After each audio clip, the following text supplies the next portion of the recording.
지금 확진자가 어저께 1,378명으로 이렇게 최고치를 계속 경신해 나가는데 어저께 더 최고치를 이제는 도달하게 됐습니다. 대부분 그 원인이 어디 있는가 살펴보게 되면 마음을 놓았다 그래요. 백신도 나오고 거리 단계도 어느 정도 좀 이렇게 낮춰지니까 이 방역에 대한 긴장이 많이 사라졌다는 것이죠. 그래서 그만큼 마음이 너무 중요한데 이 마음을 붙잡지 못하고 마음을 놓은 나머지 이렇게 지금 현재 엄청나게 지금 확진자가 생겨나고 있는 것을 우리가 보게 됩니다. 그 사람은 정말 신비로운 존재인 것 같아요. 마음과 육체가 연결되어 있어가지고요. 마음이 아프면 육체도 아프고 육체가 아프면 마음도 아프게 되는 것이죠. 그래서 병원에 가서 가장 자주 듣는 말이 무엇이냐면 스트레스 받지 마라. 스트레스가 만병의 근원이다. 그래서 어지간한 병은 다 신경성이라고 이렇게 말을 하기도 합니다. 어떤 기사에 따르면 우리가 갖고 있는 질병 거의 90%가 스트레스 때문에 생기는 병이다라고 말하는 그 기사도 본 적이 있습니다. 이런 사람의 어떤 심리 상태가 또한 우리의 건강에 아주 긴밀하게 연관되어 있음을 우리가 보게 되는데요. 예를 들면 우리가 어떻게 운동을 하고 어떻게 먹고 또한 어떻게 잠을 자는지 이 먹고 자는 그 생활 방식 자체가 육체적 건강과 가장 연관이 되어 있다고 하잖아요. 그래서 이런 것을 생활 습관이라 하는데 이 생활 습관이라는 것은 여러분 무엇에 의해서 작용됩니까? 우리 마음이죠. 마음이 시킨 대로 우리는 움직이는 존재가 아니겠습니까? 그래서 우리는 마음에 드는 음식을 먹죠. 그리고 마음이 원하는 만큼 우리가 움직이게 됩니다. 그리고 마음에 끌리는 대로 우리가 행동을 하게 돼 있어요. 그래서 우리의 마음을 따라서 이 생활 방식을 결정해 나가는 경우가 많이 있는데요. 이 마음이 우리의 생활, 우리 육체, 우리 인생을 만들어 나가는 어떤 군원인 것을 우리가 보게 된다는 것이죠. 근데 큰 문제가 있다는 거예요. 사람의 마음은 결코 선하지 못한다는 것을, 그리고 선하는 행동을 할 수 있는 욕구가 없다는 것을 성경에서 말해주고 있다는 말이죠. 그러니까 성경에서 보게 되면 만물보다 거짓되고 심히 부패한 것은 우리 마음이라고 지금 이제 성경에서 말을 하고 있습니다. 그러니까 모든 것보다 더 거짓된 것이 바로 우리 마음이다라고 성경은 지금 이제 말하고 있어요. 그래서 올바른 것을 결정할 만한 어떤 힘이 없는 것이죠. 올바른 생활 방식을 만들어갈 능력이 없는 것입니다. 그래서 시편 말씀에도 보게 되면 어리석은 자는 그의 마음에 이르기를 하나님이 없다 한도다. 그러면서 그들은 부패하고 그 행실을 가증하니 선을 행한 자가 없도다라고 말을 하고 있어요. 그러니까 시편에서는 좀 더 정확하게 얘기를 하고 있습니다. 그러니까 마음으로는 하나님이 없다고 주장하는 사람, 그러니까 이 사람은 어리석은 사람인데 이 사람은 선한 것을 할 수가 없다고 말을 하고 있어요. 그러니까 사람은 마음이 끌리는 대로 이렇게 살아가는 존재인데 사람의 마음이 움직이는 대로 살아가는 그 존재 가운데 이 문제가 무엇이냐면 그 마음이 하나님에 없기 때문에 결국은 그 하나님이 없는 그 마음 가운데 찾아오는 것은 이 공허함과 어떤 불안한 마음이 찾아올 수밖에 없다는 것이에요. 그래서 원인이 알 수 없는 어떤 공허, 원인이 알 수 없는 그런 불안이 사람들 자신의 마음 가운데 계속해서 들어있다는 것이죠. 그러니까 이것을 좀 잊기 위해서 이 마음이 어느 정도 시킨 대로 살아가는데 예컨대 열심히 일해 보기도 하고요. 또한 열심히 어떤 취미 생활도 해보기도 하고 그 나름대로 여러 가지로 놀기도 하지만 그 마음 가운데 그 공허와 그 불안을 치료할 수가 없다는 것이 결론인 것입니다. 이것이 철학자 파스칼은 뭐라 말하냐면 사람은 본성적 공허라고 이렇게 말을 합니다. 그러니까 본성적 공허가 있다는 것이에요. 그래서 사람들이 자잘한 쾌락에 빠진 이유가 무엇이냐면 이 자신의 어떤 공허함을 느끼기를 원치 않기 때문에 이런 어떤 다른 것을 좀 대체해 보려고 한다는 것이죠. 특히나 오늘 이제 코로나19로 이게 굉장히 장기화되면서 이 공허와 불안을 어느 정도 좀 이렇게 인식하지 못하도록 하기 위해서 그 나름대로 여러 가지 먹을 것에 우리가 빠져보기도 하고 여러 가지 뭐 또 여행도 다녀보기도 하고 여러한 어떤 쾌락에 빠져 있기도 하겠지만요. 이 마음 가운데 우리의 그 공허, 이 불안이 지배하고 있어서 더 스트레스를 우리가 받고 있는 그 현실 가운데 우리가 살고 있다는 것이죠. 그러면 우리는 어떻게 해야 될 것인가라는 생각을 해야 된다는 것입니다. 무엇보다 우리 마음 가운데 늘 이 공허와 불안감이 있는데 이 공허와 불안이 없으신 그 예수 그리스도, 행복의 근원 되신 예수 그리스도가 오늘 우리 마음 가운데 채워져야만 되는다는 것이죠. 예수님이 이 땅에 살아가셨을 때는요, 우리 가운데 불쌍히 여기시고 또 지금 이제 승천하셔가지고 하나님 보좌 우편에 앉아 계시니까 많은 사람들은 생각하기에는 예수님이 지금 현재 하나님 보좌 우편에서 팔짱 끼고 아무것도 안 하시고 우리를 다 감시하시면서 우리가 어떻게 하나, 우리가 어떻게 하면 너희들 까불면 혼낼까, 이런 것들을 이렇게 생각하는 경우가 많이 있는데, 우리 예수님께서는 여전히 하나님 보좌 우편에 앉아 계셔서 오늘도 우리가 죄인이라는 것을 알고 나오는 그 사람들에게 정말 더 안쓰러워하시고 더 다정히 대해주시는 그런 마음을 가지고 계신 분이시다는 것을 여러분 우리가 알아야 된다는 것이죠. 그러니까 그분의 마음은 여전히 어디를 향하고 있냐면 우리들 향하고 있다는 것이에요. 자기의 사람들, 자기 것에 그 마음이 늘 향하고 있다는 것을 우리가 알아야 된다는 것입니다. 그래서 어떤 목사님은 이런 말까지 서슴없이 하더라고요. 그분은 우리 마음 아는 바보다. 우리만 안다는 것이에요. 그러니까 그 정도로 표현할 정도로 하나님의 그 마음, 예수님의 그 마음은 자상하시고 온유하시고 자유로운 마음을 갖고 계신 분이시다라는 것이죠. 그래서 그 마음을 우리가 모르니까 우리가 늘 우리 삶 가운데 공허하고 불안함이 생길 수밖에 없다는 것이죠. 제가 혈압이 굉장히 높아졌어요. 그래가지고 병원 가서 혈압약을 먹으니까 어느덧 이렇게 수치가 낮아지더라고요. 그리고 운동도 열심히 하니까 수치가 떨어졌어요. 그래서 이제 괜찮다 생각했었는데 어느 날 갑자기 운동도 하고 혈압약을 먹는데 굉장히 수치가 팍 올라가더라고요. 그래서 병원에 가서 물어봤더니 의사 선생님이 혹시 짠 거 먹었어요? 이렇게 물어보더라고요. 그저께 젓갈 먹었습니다.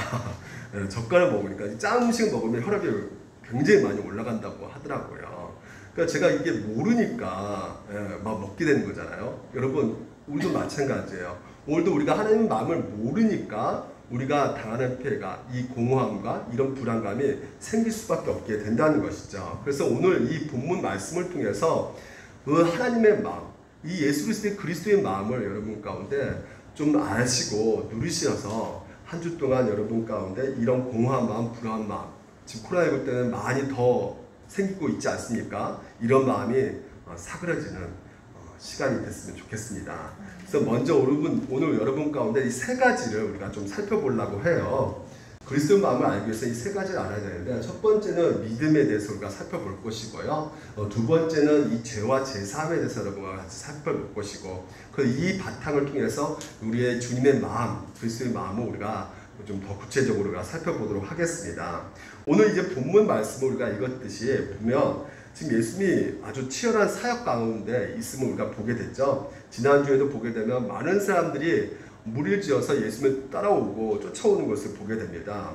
그래서 한 집에 예수님께서 거하실 때 많은 사람들이 몰려와 있는 것이에요. 한번 놀이동산에 아이들이 막 몰려오듯이 어린이날 막 몰려오지 않습니까? 줄 서고 기다리듯이 많은 사람들이 몰려와가지고 예수님의 그 사역 가운데 고치심의 그 사역을 받기 위해서 기다리고 있는 것입니다. 그래서 좀처럼 그 예수님을 보기가 힘들 정도로 아주 그 집에 사람들이 꽉꽉 차 있는 상황 속에서 이 4명의 친구와 1명의 중풍병자가 도착했는데 도무지 들어갈 수가 없기 때문에 꽉 차 있어서 나갈 수 없기 때문에 웬만하면 사실 포기할 텐데 이들은 포기하지 않고 그 인파를 뚫고 지붕에 올라가서 주봉에 구멍을 뚫어가지고요 중풍병자를 내려놓은 것입니다.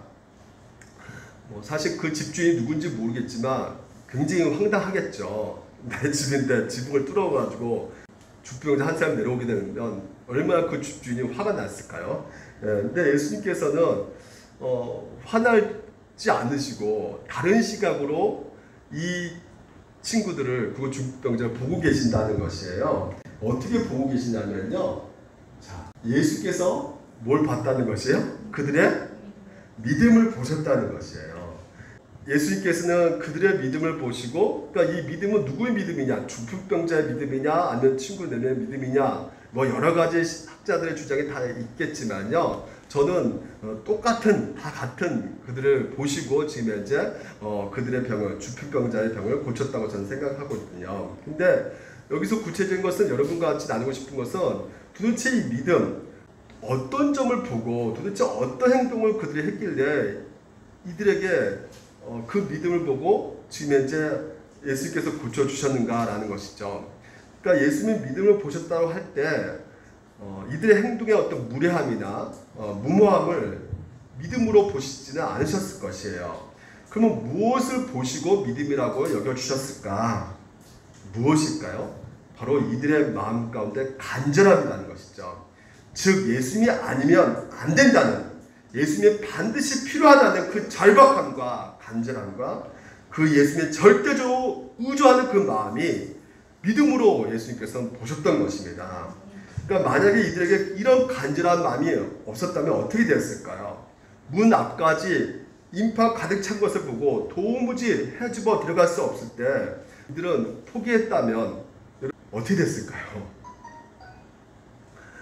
우리가 살다 보면 여러 가지 문제가 있지 않습니까? 지금도 안내 문자가 와가지고요. 지금 계속해서 코로나 확진자가 지금 생기고 있다고 검사 받다고 이렇게 말하고 있는데, 여러분 우리가 여러 가지 문제가 있단 말이에요. 그렇죠? 도무지 이 문제 어떻게 해결할 수 없는, 꼼짝달싹 못하는 그런 그 각자의 나름대로 그 문제가 공평하게 다 똑같이 있단 말이죠. 그러니까 기도를 해도 이 내 안의 문제가, 이 가로막고 있는 문제가 조금이라도 좀 비켜줘야 될 텐데 비켜주지 않고 내 앞에 딱 멈춰서 있단 말이에요. 중풍병자, 바로 내 인생의 중풍병, 내 인생의 그 고난. 그래서 기도하다가 쉽게 우리는 포기할 때가 굉장히 많지 않습니까? 우리에게 희망이 없나 보다. 오늘도 이 중풍병자, 예수님이 사역을 마치시면 다른 또 마을로 가게 되는데 내가 도무지 이렇게 지금 현재 병 고침 받을 수 없는 상황 가운데 있기 때문에 어쩔 수 없구나. 이건 하나님 뜻이 아닌가 보다. 우리가 돌아서 보면서 그냥 어떤 자잘한 어떤 쾌락을 향해서 그것을 어느 정도 나의 어떤 그런 공허와 그런 어떤 불안을 해소하기 위해서 다른 어떤 것을 채우려고 하는 경우가 있단 말이죠. 근데 여러분, 이 자포자기 상태, 이 불안한 심리 상태, 공허한 이런 인간 본선적인 이 상태, 지금 현재 이 친구들은 그렇게 그 상태로 돌아가지 않는 그 이유는 바로 무엇이었을까요? 바로 예수님을 믿었던 것입니다. 그러니까 믿음은 무엇이냐? 반드시 먼저 시작될 것이 무엇이냐면 지식에서 출발해야 된다는 것이에요. 지식이 없는 믿음은 믿음이 아니라는 것입니다. 오늘도 이 본문에서 친구들이요, 이 같이 행동할 수 있었던 그 이유는 무엇이냐면 그리스도에 대한 지식이 있었기 때문에, 다시 말해서 예수님께서 귀신을 내쫓으시고 그리고 병든 자를 고치신다는 것을 그 소문을 알고 있었기 때문에 그 지식을 가지고 예수님 앞에 나아갔던 것이에요. 그러니까 믿음의 출발은 곧 지식에서부터 시작된다는 것이에요. 그리스도에 관한 지식, 우리가 잘 들을 때 오늘도 믿음이 시작될 수가 있는 것입니다. 여러분, 그래서 그리스도에 관한 지식을 여러분 잘 들으시기를 주님 이름으로 축원드립니다. 들으셔야 되는 것이에요. 듣지 않고 배우지 않고 바라보지 않으면 믿음이 생기지가 않습니다. 그래서 오늘도 여러분 설교를 통해서 이 그리스도에 대한 얘기를 여러분 풍성하게 들으시고 오늘도 믿음이 점점 더 자라시기를 주님 이름으로 축원드립니다. 그러면 오늘도 여러분 이 성경에서 말하고 있는 그 믿음이 무엇이냐? 간단하게 말하면 예수님을 절대적으로 필요하는 것이 바로 믿음이라는 것이에요. 예수님을 절대적으로 의존하는 것이 바로 무엇이다? 믿음이라는 것이에요. 그래서 우리의 구원과 우리의 생명과 우리의 삶을 자체를 위해서 예수님을 절대적으로 의존하고 의지하는 것이 바로 믿음이라는 것입니다. 따라서 믿음을 우리가 정의할 때 이렇게 하나님 나의 구원을 위해서, 나의 행복을 위해서 절대적인 분이라고 여러분 생각하셔야지, 그렇게 생각하지 않고 여러 옵션 중에 하나라고 생각하면 그것 또한 믿음이 아닌 경우예요. 예를 들어서 구약 백성들, 이스라엘 백성들이요, 하나님을 섬겼잖아요. 그렇죠. 하나님 믿고 섬겼어요. 왜냐하면 제사를 드렸기 때문에. 제사를 매일 그들은 드렸기 때문에 그들 생각 가운데는 내가 하나님을 지금 이제 믿고 있고 하나님을 섬기고 있기 때문에 자기네들은 하나님의 백성이다 라고 말을 하고 있지만, 하나님은 뭐라 말씀하시냐면 그들을 향해서 너희들은 나를 섬기지 않았어 이렇게 말합니다. 너희들은 나를 믿지 않았어 라고 말합니다. 왜 그랬을까요? 오히려 이스라엘 백성들에게 너희는 나를 배신했다고 이렇게 말합니다. 그 이유가 무엇이냐면 이스라엘 백성들은 하나님을 섬겼지만 동시에 뭘 또 섬겼어요? 우상도 섬겼기 때문에 그런 것이에요. 특별히 바알을 섬겼죠.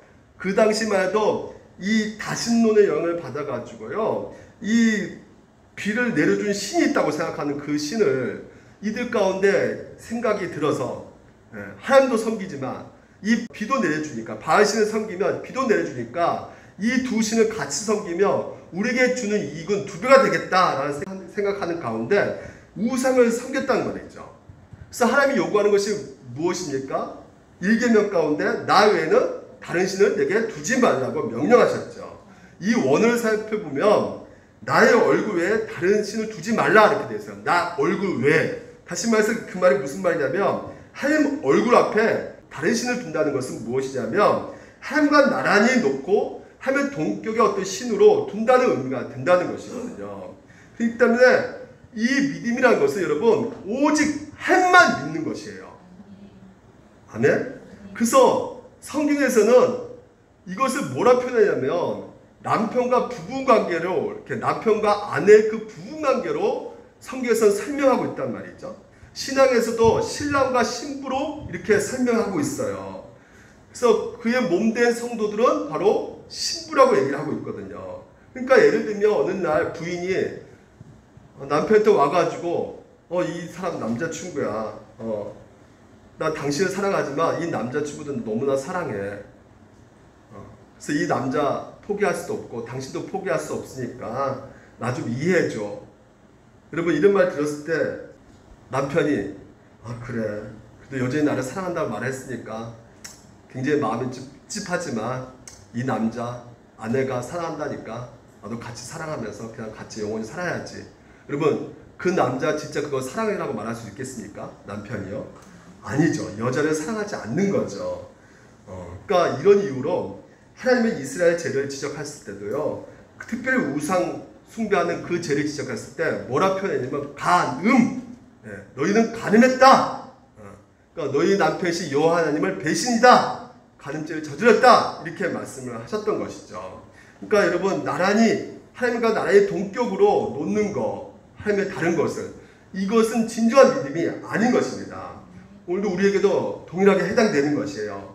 오늘 하나님만이 줄 수 있는 것을 다른 것을 찾는다는 것은 그것이 바로 돈이든지 아니면 학벌이든지 지위와 명예이든지 다른 어떤 것이든 간에 우리 삶 속에서 하나님만큼 또 더 중요한 것이 있다면 하나님 얼굴 앞에 다른 것을 갖다 두는 것이에요.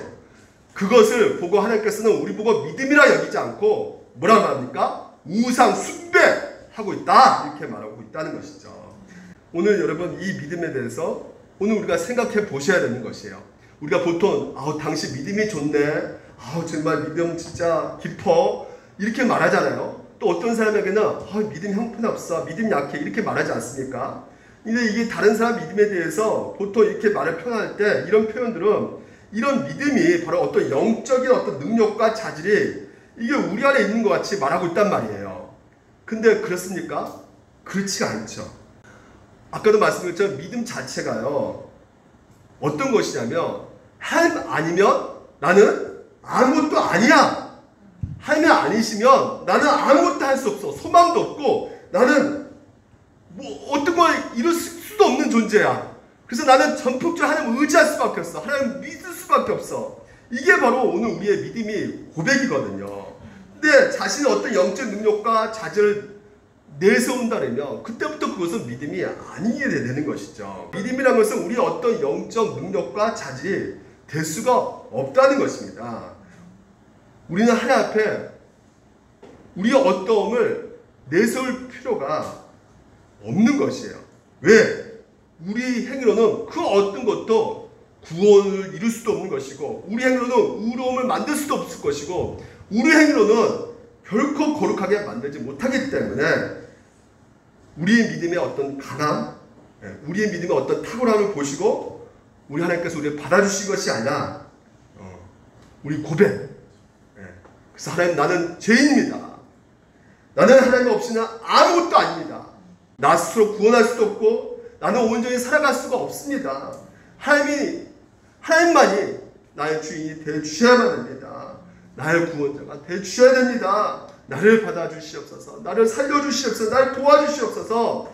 이렇게 고백하고 오늘도 우리를 받아주시고 우리를 구원하시고 우리를 선하게 인도하신 것이 바로 우리 주님 아니겠습니까? 그래서 오늘도 여러분 우리 고백 가운데 우리의 믿음을 자체를 보시고 오늘도 중풍병자 내 친구 그런 마음과 행동에 오늘도 믿음으로 보여주시고 고쳐주신 것을 우리가 보게 된다는 것이죠.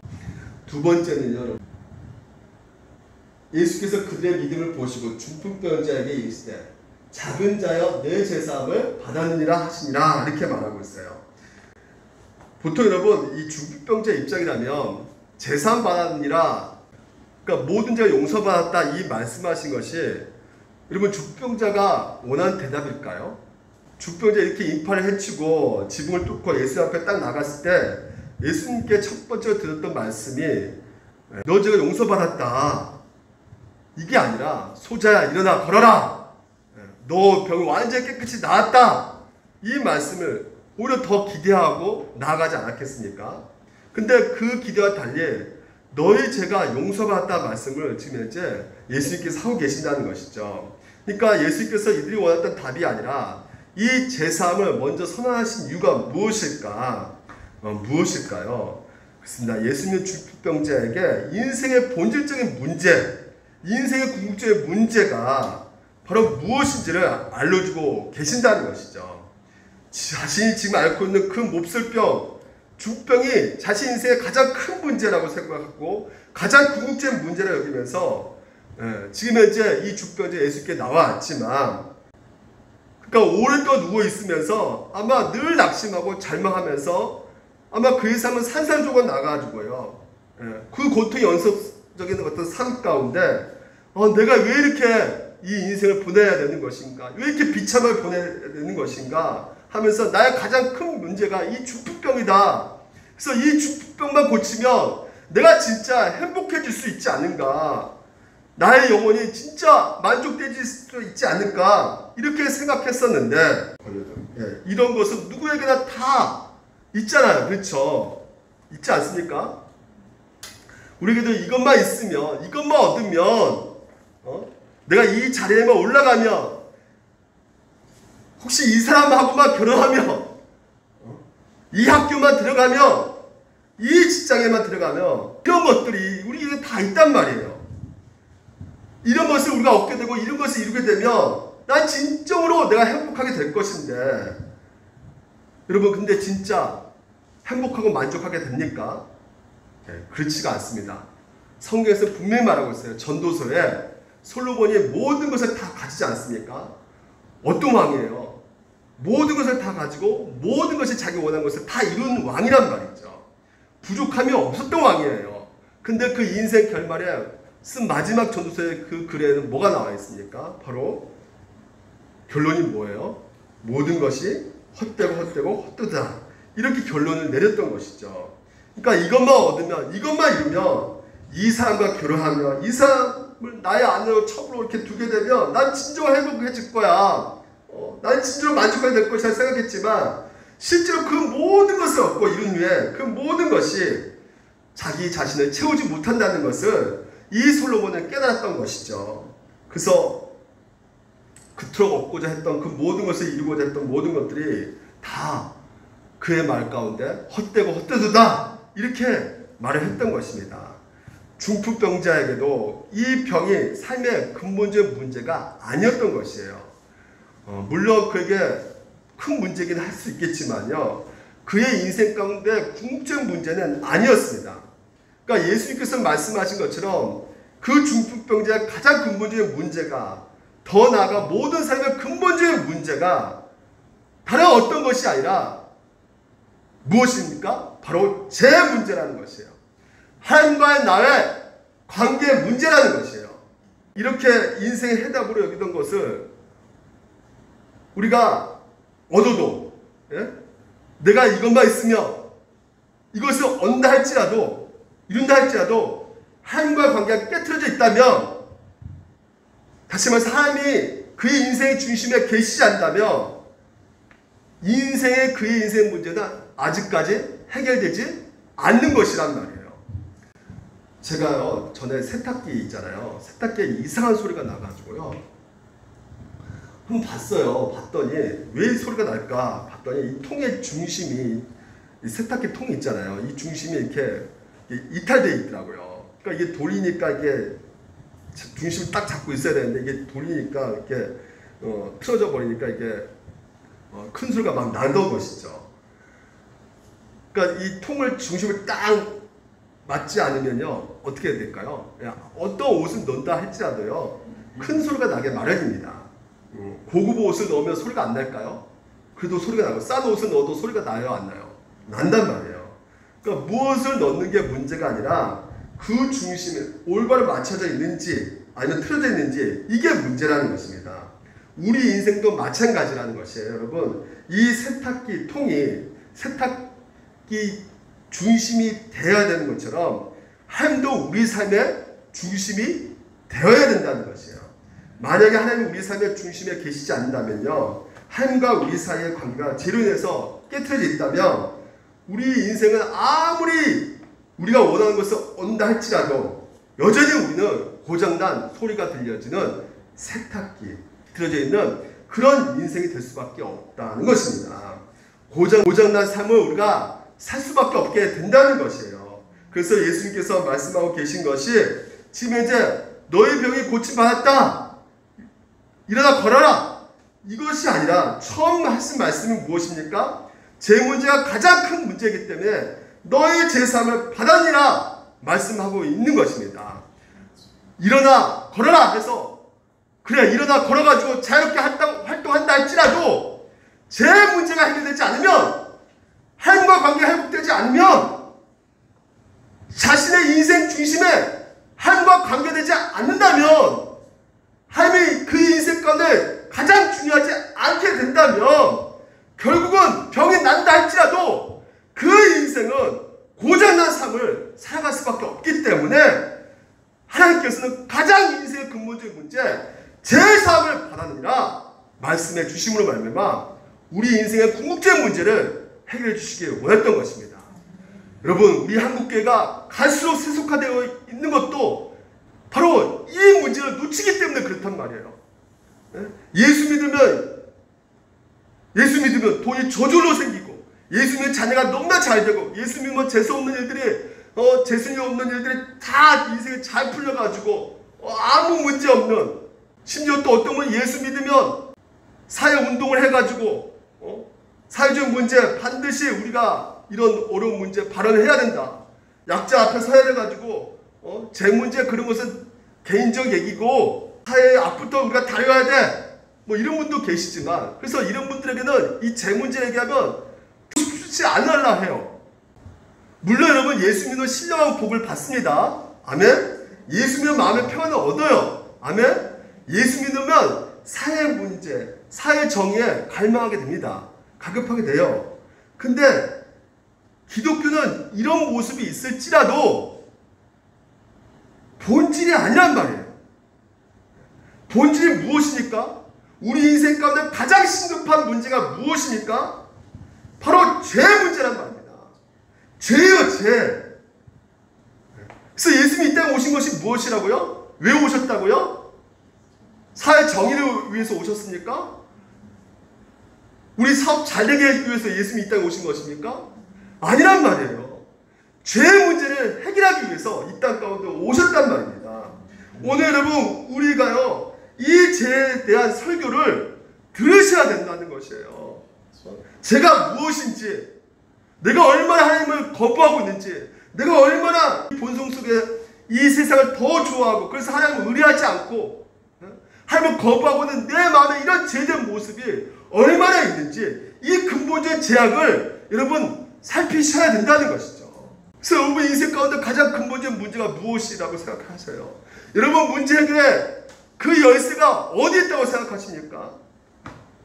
중풍병처럼 나 이 중풍병만 그래서 이 병만 해결되면 누가 나를 사랑만 해주면 나의 문제는 모든 것이 해결될 것이라 생각하겠지만 오늘 예수님은 이 말씀을 통해서 우리 인생의 근본적인 문제는 죄다! 죄가 문제다. 하나님과 깨어진 관계가 문제다. 그래서 우리의 삶의 중심에 하나님이 계시지 않는 것이 문제다.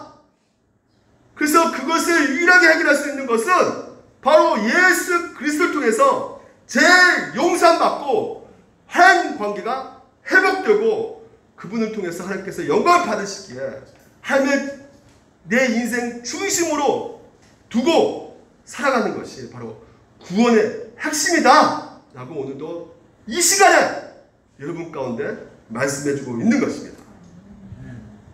재산, 재 문제가 중요하다는 것이에요.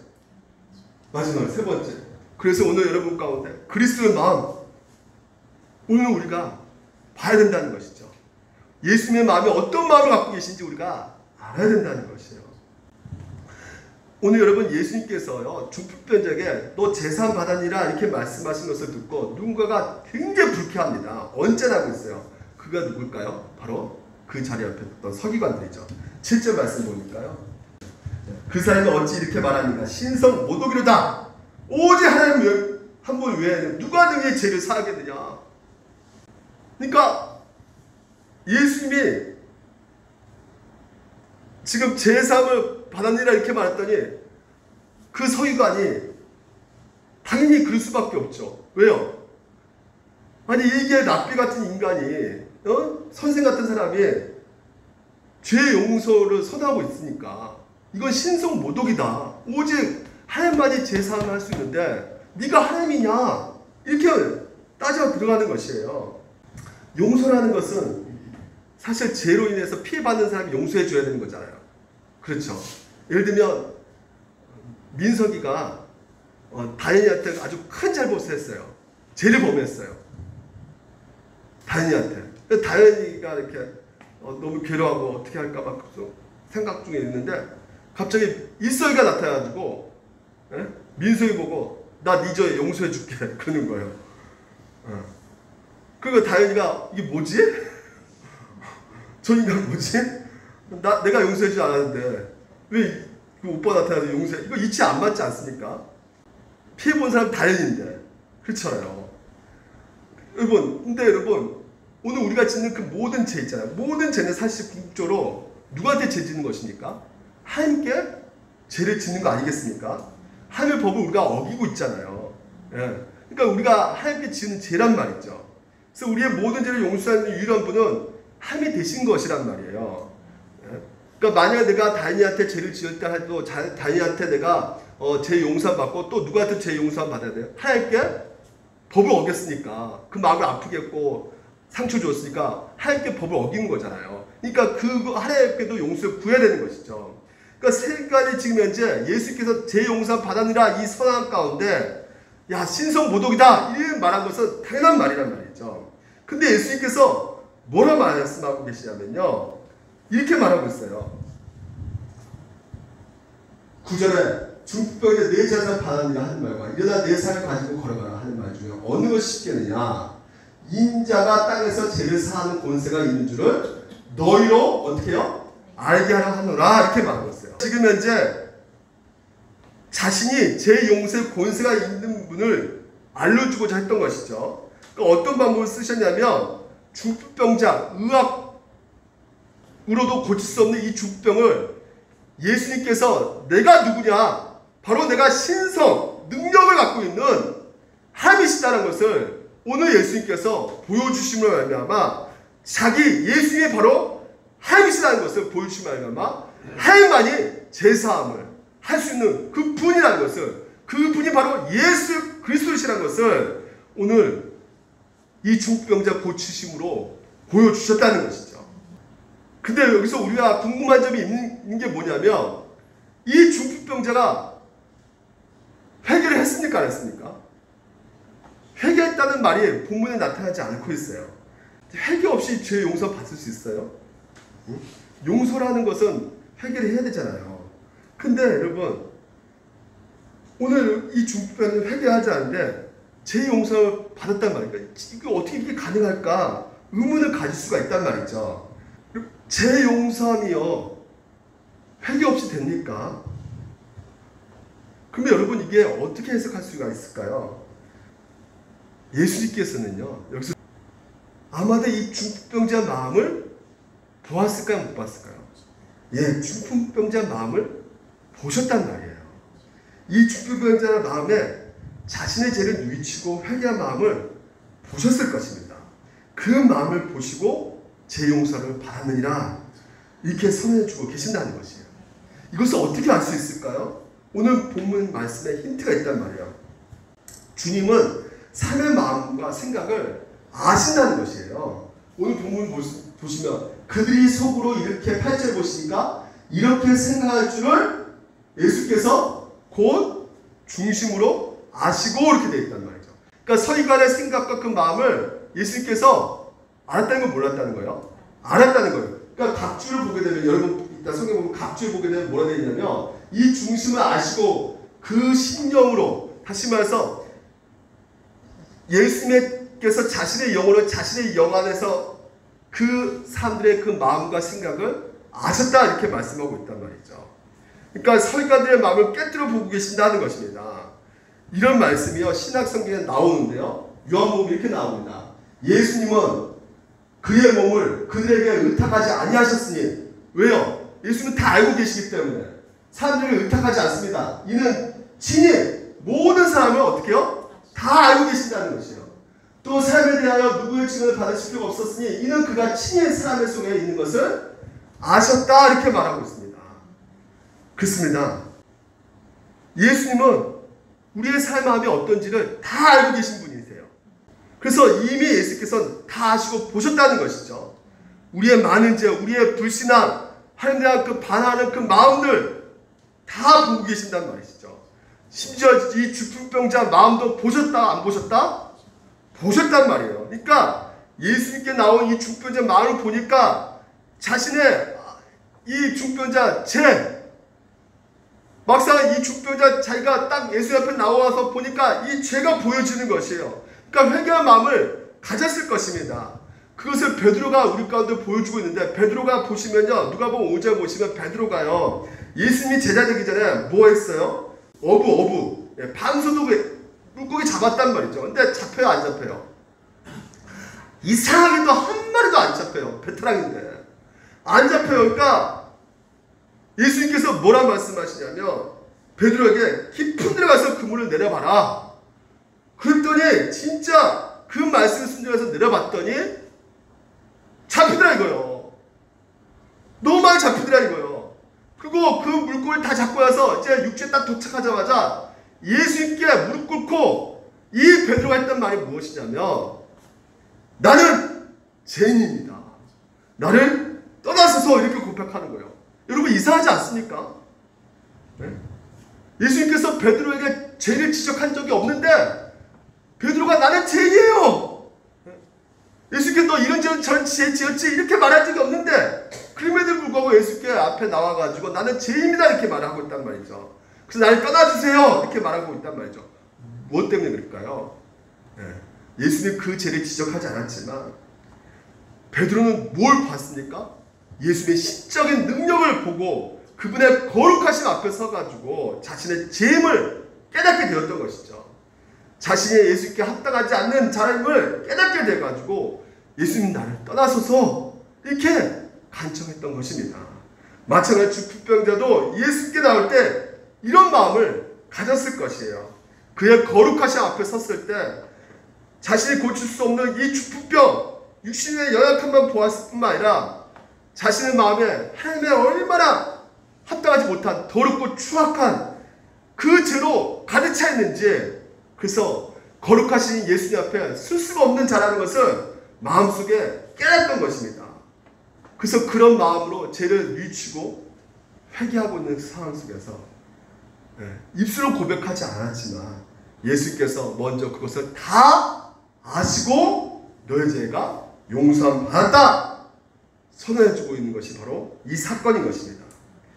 이렇게 예수님께서 고백하지도 않았는데 단지 마음속에 죄를 뉘우치고 회개했을 뿐인데 그 마음에 회개의 마음을 끄집어내셔가지고 먼저 용서해주고 먼저 용서를 선언해주고 계신다는 것이죠. 여러분 십자가 달려 있을 때 그 옆에 있는 그 두 강도도 예수님께서 나의 죄를 용서해 주십시오 이렇게 고백하지 않았는데도 불구하고 너는 나와 같이 낙원에 있으라 한 명에게는 그렇게 말했죠. 강도에게는요. 단지 나라에 들어갔을 때 나를 기억하소서 영광스러운 천국에 들어가게 하시지 않았습니까? 주님은 뭘 아셨던 것이에요? 그 강도의 마음에 그렇죠. 죄를 뉘우치고 회개하는 마음을 보셨고 그래서 강도 직접적으로 내 죄를 용서해 주시옵소서 이렇게 말하지 않았음에도 불구하고 물론 그럴 시간조차도 없었죠. 예수께서 그 마음 가운데 회개를 귀하게 여기시고 그를 용서해 주시고 그를 낙원에 인도해 주셨다는 것이에요. 여러분 이게 너무나 중요합니다. 여기서 깨닫는 것이 우리가 무엇입니까?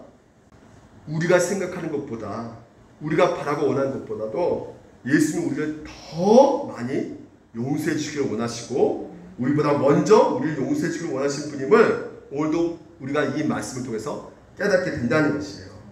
주님께서 사람들의 마음을 다 보고 계시고 우리 마음을 보신다는 것은 무엇이냐? 우리 안에 회개하는 마음을 보실 뿐만 아니라 사실 우리 안에 남아있는 그 죄까지도 그 많은 죄까지 동시에 보고 계신다는 것을 뜻하고 있단 말이죠. 그래서 우리 마음으로 우리 죄를 뉘우치고 회개한다 할지라도 우리에게는 어때요? 우리 회개는 완벽해요? 회개하시죠? 완벽하게 회개합니까? 늘 불안하지 않습니까? 늘 죄와 섞이지 않고 있어요? 섞여져 있잖아요. 이기적 마음과 섞이는 어떤 면에서 불안전한 그 상태에 있을지라도 그런 회개임에도 불구하고 오늘 말씀을 통해서 깨닫는 바가 무엇이냐? 바로 이 불안전한 회개의 마음까지도 죄에 뒤섞여 있는 그런 회개의 마음일지라도 하나님께서는 그 자체를 귀하게 여기시고 우리를 용서해 주시고 우리를 회복해 주신다는 그 분이 바로 우리 예수님 그리스도라는 것입니다. 왜 그럴까요? 네? 왜 예수님께서 이렇게 우리를 이미 용서해 주시고 우리를 받아주시고 계시는 겁니까? 바로 생명까지 내어주셨기 때문에 자신의 모든 것을 다 내어주셨기 때문에 누구를 위해서? 우리를 위해서. 그래서 우리가 원한 것보다 우리가 바란 것보다도 우리가 생각한 것보다도 우리를 더 용서해 주시기 원하신 분이 바로 그리고 우리를 더 구원해 주시기 원하신 분이 바로 누구냐? 오늘도 예수 그리스도라는 것이에요. 그래서 예수 그리스도 중심을 사기를 원하는 것이 바로 여러분 주님의 마음이라는 것입니다. 여러분 마음, 주님의 마음이 어떤 것인지를 우리가 아셔야 되는 것이에요. 여러분 우리 삶의 근본적인 문제는 뭐라고요? 죄 문제입니다. 하나님과 관계 깨진 문제란 말이에요. 오늘 여러분 지금 하나님께서 그 깨진 관계를 회복시키기 위해서 때로는 우리를 그 고난 가운데 두게 하셔요. 때로는 우리를 매를 들기도 하십니다. 네? 지금 코로나 말미암아 지금 집단 감염이 어디서부터 나옵니까? 술집에서 나왔어요. 주점에서 나왔단 말이에요. 백신이 있으니까 이제는 코로나 나와 상관이 없지 뭐. 괜찮아. 그러니까 믿는 사람이나 믿지 않는 사람이나 자신이 지금 이제 무엇이 잘못된지를 점검해야 될 텐데 우리가 자신을 보지를 않는단 말이에요. 그러니까 술 마시고 막 성적인 것들 즐기고 여러분 우리가 지금 이제 그럴 때가 아니란 말이에요. 근본적인 문제가 무엇이냐 봐야 된다는 것이죠. 여러분 가운데 여러 아픔과 고통들이 다 있단 말이에요. 제가 그것을 가볍게 여기는 것이 아닙니다. 하지만 여러분 우리의 문제는 해결되지만 근본적인 어떤 우리의 삶의 궁극적인 그 문제 이 제 문제가 바로 하나님과의 문제가 하나님의 내 인생 가운데 중심가에 두지 않는 그 문제가 우리가 고통을 당하고 있는 것이에요. 더 심각하게. 그래서 성경은 틀린 말 한 적이 없어요. 여러분 가운데 보십시오. 우리에게 있는 대제사장은 우리의 대제사장은 누굽니까? 예수님은 우리의 연약함을 동정하지 못할 시가 아니요 모든 우리의 똑같이 시험을 받으신 이유다 이렇게 말하고 있어요. 그러니까 모든 똑같이 시험을 받았다고 합니다. 우리가 똑같이 예수님이 이 땅에 오셔가지고 모든 고난과 비참을 당하셨고 이 고통이 바로 우리가 갖는 그 고통을 그대로 다 당하셨는데 우리가 받는 그 고통을 가벼이 여기지 않으시고 최고의 무게로 십자가로 그 고통을 예수님께서 다 그대로 받아들이셨단 말이에요. 우리가 똑같이 시험을 받으신 이유다.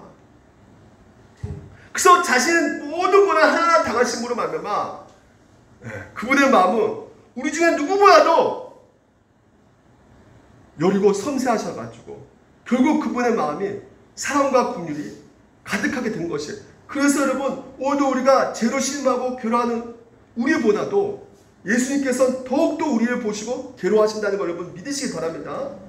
죄가 없으신 분이기 때문에 우리 하나님께서 택하신 바는 자들을 그의 마음 가운데 겪는 우리가 겪잖아요. 그 괴로움 겪잖아요. 죄 때문에 겪잖아요. 그렇지 않습니까? 근데 죄가 없으신 분이 우리가 겪는 그 괴로움을 그대로 더 많이 더 크게 겪고 있단 말이에요. 지금 이 순간에도 예수님께서 우리의 모든 병을 짊어지셨습니다. 이사야 53장에. 그러니까 병든 자녀에게 오셔가지고 고통당하는 것처럼 오늘 자신이 고통당하는 것처럼 먼저 고통을 당하시고 우리를 어떻게 하신다는 것이에요. 먼저 뭐라고요? 불쌍히 여기신다는 것이죠. 그 아픔을 먼저 생각하신다는 것이에요. 여러분의 아픔을, 여러분 고통을 먼저 생각하신다는 것이에요. 그래서 이 주병이 무슨 병입니까? 내가 문제가 있는 거잖아요. 내가 문제니까 몸이 말이 안 듣잖아요. 오늘 여러분 주병인 자가 바로 우리예요. 내는 알아요. 근데 우리 몸이 안 따라온단 말이에요. 마비가 됐단 말입니다. 그때는 고통 가운데 있는데 이 질병 가운데 함께 있는 그 상황 속에서 예수님께서는 같이 아파하시고 그 질병이 자신의 질병이냐 괴로워하시고 그 심지어 그 질병을 자기가 대신 짊어지셔서 보십시오. 저물며 사람들의 귀신 들린 자를 많이 들고 예수께 오시거든 예수께서 말씀과 귀신을 쫓아내시고 병든 자를 다 고치시니 자 병든 자를 고치시고 귀신을 쫓아내신 것은 결국 무엇이냐? 이는 선지자 이사야를 통해서 하신 말씀에 우리의 연약한 것을 친히 담당하시고 병을 짊어지셨도다. 아멘. 오늘 특히 우리 죄책을 친히 대신 담당하심으로 하면 오늘 우리가 겪는 그 비통함, 비참보다 더 깊이 맛보시고 심지어 오늘날 이 죄로 말미암아 생긴 학포, 왕따 가장 큰 왕따 당하신 분이 누구십니까? 예수님이세요. 심지어 하나님 아버지부터 어찌 나를 버리셨나이까 외면당했단 말이에요. 너무나 그 고통이 그 고독이 얼마나 크겠습니까? 버림받는 그 고독이. 근데 예수님께서 친히 그 고독을 다 외로움을 다 당하시고 여러분 이 말씀 자체가 우리 가운데 위로가 되지 않습니까? 에브라임은 나의 사랑하는 아들을 기뻐하는 자식이 아니냐. 내가 그를 책망하여 말할 때마다 깊이 생각하노라. 여러분 오늘 우리가 겪고 있는 이 책망의 그 메시지 가운데 하나님의 마음이 있는 거예요. 내 창녀가 들끓으니 내가 반드시 그를 어떻게 해요? 불쌍히 여기노라. 제 얘기하고 정리하겠습니다. 새벽기도 하는데 제 아들이 군대 가잖아요. 말씀을 준비하면서 새벽기도 제 아들이 생각나더라고요. 제 아들 군대 이번에 8월달에 군대 갑니다. 그래서 제 아들이 군대 가니까 주변 군대 보낸 아버지들한테 물어봐요. 마음이 어떤가, 기분이 어떤가. 그만큼 마음이 힘든 거죠, 제가. 근데 이제 아들이 또 그 제 마음을 알았는지 굉장히 저한테 평상시 안 하는 거 되게 따뜻하게 해주고 더 잘 웃고 막 다정다게 해줍니다. 근데 지금 이제 솔직히 말해서 아들이 군대지만 비참한 가운데 있잖아요. 고통 가운데 있지 않습니까? 힘들잖아요. 그러면 제가 아버지인데 이 아들이 논산에 가지만 만약에 전방을 가고 해병 들어가고 더 고통 가운데 더 힘든 가운데 있으면 어떨까요? 그 마음이 아들이 처한 그 비참에 크면 클수록 그 마음에 아버지 마음의 연민이 더 크지 않겠습니까? 더 무겁고 더 힘들지 않겠습니까? 더 그립고 더 보고 싶고 더 애달프지 않겠습니까? 오늘 예수님이 우리 안에 죄를 보고 그렇게 보시겠구나라는 마음을 갖게 되었어요. 근데 이것이 제가 갖는 마음이 아니라 토마스 구디 청교도 신학자가요, 이 마음이라는 책 가운데 그대로 표현하고 있습니다. 이 한 장을 제가 여러분 읽어드리고 오늘 설교 마무리하겠습니다. 아버지의 마음이 이 청교도 이 17세기 신학자가 얼마나 어떻게 표현하고 있는지, 자, 우리가 겪는 여러 비참은 물론 우리 죄악들을 의미합니다. 따라서 하나님께서 당신의 연약함을 주목하여 보시고 그것들을 자기 것으로 말씀하시기 때문에 당신이 그것들을 자신의 연약함과 질병으로 알고 그리스도께 그것을 아뢰고, 오늘 여러분 우리가 갖고 있는 여러 가지 그 연약함과 그 질병을 하나님께서 모르는 것이 아니라 알고 계신다는 것이에요. 그래서 우리가 그 질병과 그 고통 가운데 오늘도 코로나19 때문에 그 신음하는 그 소리를 알고 계시는 그 상황 속에서 우리가 어떻게 합니까? 그리스도께 그것들을 아뢰고, 하나님 나 좀 살려주세요. 힘들어 죽겠어요. 근데 내 안에 뭐가 보입니까? 죄 문제가 보이는 거예요. 그래서 오라 나는 공부한 사람이다. 이 상황에서 누가 나를 건져내라 라고 부르짖는 한 부를 필요가 있다 없다? 없다는 것이에요. 왜? 당신의 죄악에 진노하지 않으시고, 그러니까 여러분 죄악에 하나님께서 진노하지 않으신다는 것이에요. 그것들은 어떻게 해요? 하나님께서는 파하신다는 것입니다. 어떤 혐오스러운 질병을 가진 어린아이를 향한 아버지의 마음처럼 불쌍히 여기는 그분의 마음은, 여러분이 향한 불쌍히 여기는 마음은 당신을 향해 더욱더 커집니다. 여러분을 향해 더욱더 커진다는 것이요. 내 아들을 향해서 그 마음이 더욱더 커진다는 것입니다. 더 비참한 비판할수록 하나님의 마음은, 그 불쌍한 마음은 더 커진다는 거예요. 더 힘들어하신다는 거예요 지금. 그래서 사람은 자기 몸의 한 부분이 나병으로 문드러진다 해서 그 부분을 미워하지 않습니다. 오늘 내가 축농증 걸렸어요. 축농증을 미워하지 코를 미워하겠습니까? 그렇잖아요. 악덩어리를 미워하지 이 안에 있는 췌장을 미워하겠습니까? 위를 미워하겠어요? 자기 몸이기 때문에 이것이에요. 오히려 자신의 몸을 그렇게 만드는 질병을 하나님께서 미워한다는 거예요. 여러분을 제일 미워하신 것이지 여러분을 미워하시지 않는단 말이에요. 그래서 그렇게 심한 자기 몸에 대해서는 연민이 더욱더 깊어져 간다는 것이에요. 그리스도와 우리의 모두를 대적하는 우리의 죄악마저 그리스도와 하여금 우리를 더욱 불쌍히 여기게 하는 동기로 사용된다면 여러분 우리에게 도움이 되지 않을 것이 무엇이란 말입니까? 모든 비참한 중에 죄만큼 비참한 것도 없습니다.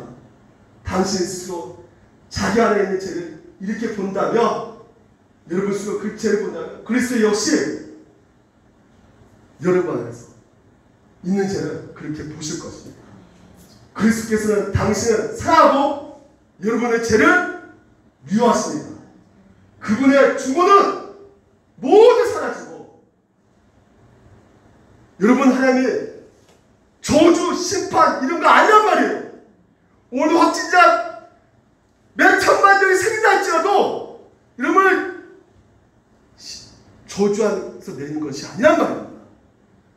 그분의 주권은 오직 죄만 향하고 있어요. 그래서 죄를 파괴하고 멸함으로써 죄에서 당신은 여러분을 자유롭게 한다. 그래도 그분은 여러분 때문에 더욱 마음을 졸이실 것이에요. 왜? 어지간히 죄를 지어야죠. 우리가 어지간히 우리가 불순종하야죠. 이것이 여러분이 어떤 고난 가운데 있을 때나 제약을 아래 있을 때나 코로나19 현재 있을 때나 동일하단 말이죠. 그러므로 두려워하지 마시기를 바랍니다. 무엇이 우리를 그리스도의 사랑에서 끊으리요? 토마스 9일 페이지 175페이지. 그리스도의 마음은 사랑이에요. 여러분 이것을 믿으셔야 됩니다. 이걸 믿으셔야지만이 여러분 갖고 있는 지금 현재도 공허함과 이 불안 여러분 사그라들 수가 있어요. 이것밖에 답이 없어요. 예수 그리스도가 여러분을 사랑하신다는 거. 그 어떤 것도 끊을 수 없다는 거. 여러분 믿으시고 한 주간 그 공허함과 불안